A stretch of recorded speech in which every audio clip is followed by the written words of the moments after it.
So guys, may buntag tayo po ngayon ay magpakain sa ating mga alaga.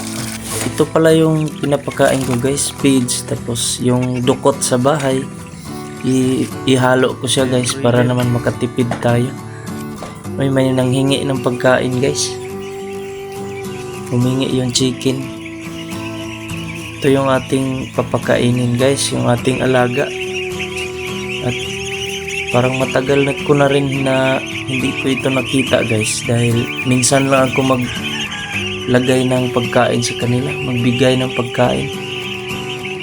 Ang lalaki na guys, so tingnan nyo guys. Hala, kain ng kain ang takaw guys. So tingnan mo guys, kung feeds lang lahat yung pinapakain mo, hindi ka po makatitipid. So yung ating, instead na ating itapon yung ating dukot or tutong, ibigay na lang natin sa kanila. O mas ano pa sila guys, mabubusog pa. Mas marami pa yung nakakain nila guys. So yun lang guys, thank you for watching.